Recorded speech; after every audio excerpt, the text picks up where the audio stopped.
We're going to move on now to the second part, which is the first reading for this Sunday. And it's Isaiah 58, 7 to 10. Right away, you'll see the theme of this Sunday, which is sharing what we have with those who don't have. It's a reflection of the compassion of God.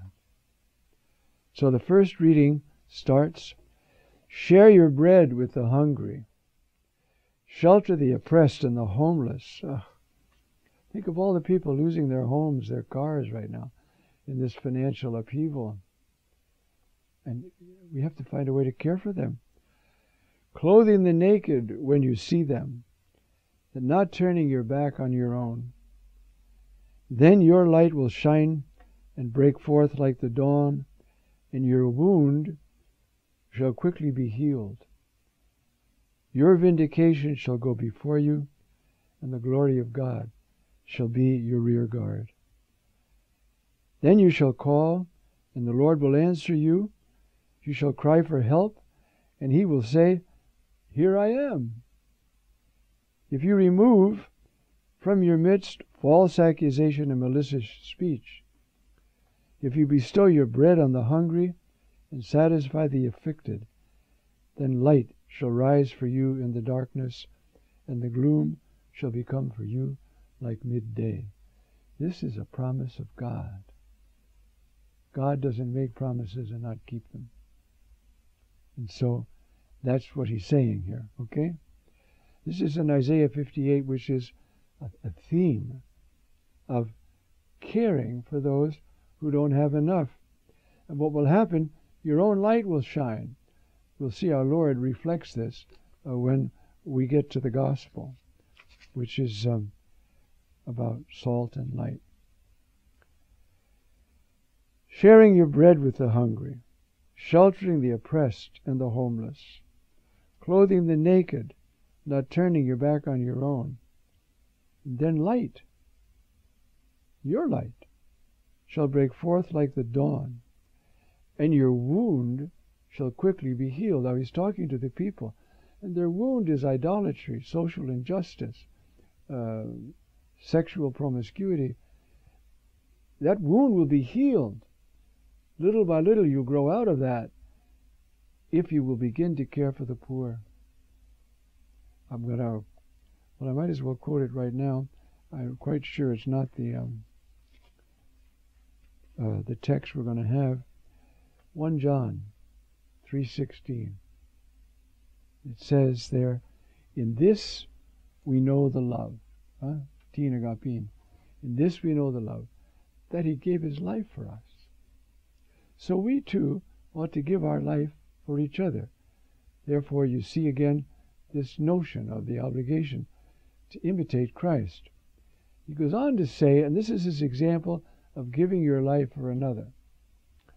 If a brother sees a brother in need, hungry, and closes his heart to him, how can you say the love of God is in this man? The agape tuteu, in this guy, he's closed his heart to a brother who's in need. It goes on to say, now let us love not in word and talk, but in deed and truth. Now, there's a profound message in that text. It's not just that we love in deed and truth in the sense that we do something, but we love in truth. Now, truth for John means the revelation of the Father. And this touches on the gospel. If I love, if I'm generous, if I give of my time, if I give of my goods, people will see the Father. And that's preaching the gospel. I once had a student who wanted to do a doctorate on social justice. I said, do it on Matthew 5:16, which we'll see in a moment. You see, people will glorify God when they see you act like God. Show people who God is. Loving, compassionate, generous, truthful, untouched by darkness. We won't get that far, but we can approach it. Okay, Now, there's a beautiful line in here that I want to accent for a moment. You shall call and the Lord will answer. Guaranteed. If you're sharing the bread with the hungry, sheltering the oppressed, now do you see the difference between Christian social action and any other kind? Christian social action shares in the very generosity of the Father and reveals the Father. The motive is not just to fix up this world. When I was a young priest, I was mad at the social injustice. Of course, those were the 60s. I was ordained in 56, and everybody was, And somebody stopped me short. I don't remember exactly what they said. I do remember what they said. I was arguing with Catherine Doherty up at Madonna House. And she said in her Russian accent, all we need is love. And I said, Catherine, you got to get rid of Daley in Chicago. He's oppressing the poor. And she looked at me. She said, all we need is love. Well, I thought she was a little bit simplistic.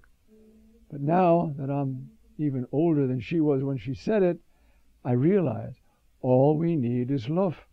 Because whatever people need, if we have it, we'll give it to them. But it comes because the love of the Father is moving us, not because we're angry. A lot of social action comes because suffering people bother me. And I don't want to be bothered, so I'll fix them up, and now I'm self-satisfied. Not all, of course.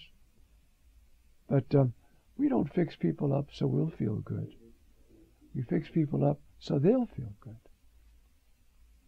And that means all we need is love. Okay. So, then your light will shine. And then, this is so beautiful, you shall cry for help, and the Lord will say, Hineni, behold me. That's the expression of a servant. If you look at the beginning of the sacrifice of Abraham in Genesis, first we're told God put Abraham to the test. And then the Lord said, Abraham, and he said, Hineni. And I was at a lecture once in Jerusalem by this really great rabbi. I was over at Hebrew University, and I knew enough Hebrew to follow. I wasn't doing great, but I could get this part. And he was lecturing on Rashi, a great medieval Jewish commentator. And he came to that line, and we were doing the sacrifice of Isaac. And he said, all right, it opens up, Hineni. And he quoted Rashi. The sign of a man completely dedicated to God is that he agrees with God before he even knows what he wants. I thought, I've never forgotten that. That was 35 years ago now, or something. And so you see, you call on me, and I will say, Hineni. I'm here at your service. God will say that. That's how much he detests the way we don't take care of each other. Now, they say, I've never tried to verify this, that one of the mistakes here was that Luther said, care for the poor is the work of the state. So we kind of turned it over to the state. States don't get anything right. We all know that. They're too big.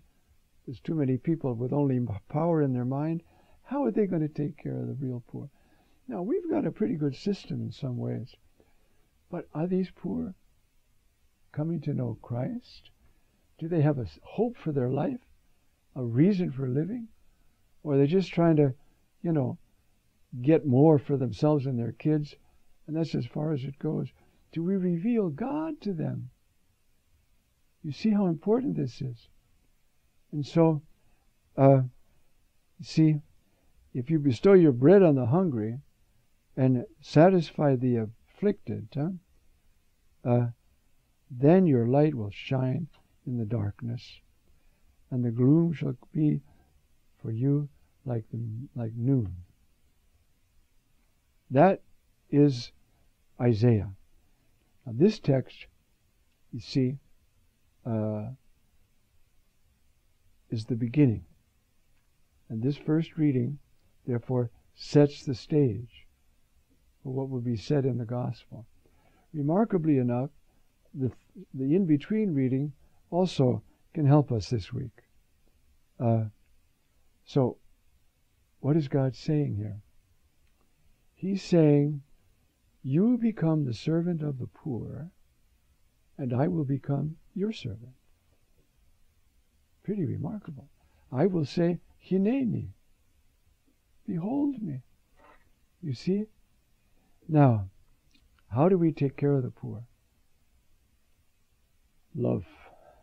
First, of course, we organize things. If you're in a parish down in the inner city, and most of the parishes do a lot, you know, but it's got to be love. And that's why First John says, you see, let's not just love in word and tongue, but in deed and in truth. That is, do something, but do it in a way that reveals the Father, the love, the care, the generosity, the tenderness, the respect. All right, everybody, line up over here to get your soup. God doesn't say that. He says, there's soup here if you want it. I don't say we're not supposed to tell people to line up. I'm trying to make a point. We can get so hardened, so inured to suffering that we want to get rid of the suffering, but we forget to love. That's what I'm trying to say. We forget to love. And yet, I worked in a soup kitchen for a while. I've been around. But anyway, I worked in the soup kitchen, and it was hard for me to remember, because not everybody was grateful or happy. It was feeding the homeless and destitute men. And one came up to me and said, Father, look, I'm a drunk, okay? But how can I live the gospel down here on Skid Row? I thought, this man must just ravish the heart of Jesus. I said, do you ever roll anybody? You know, they're asleep and you take their money. Roll anybody to get money for drink? He said, no. I said, do you respect the other guys? He said, yes. I said, you're doing fine. You're doing fine. You're showing the face of the Father. And so, this is a very powerful text.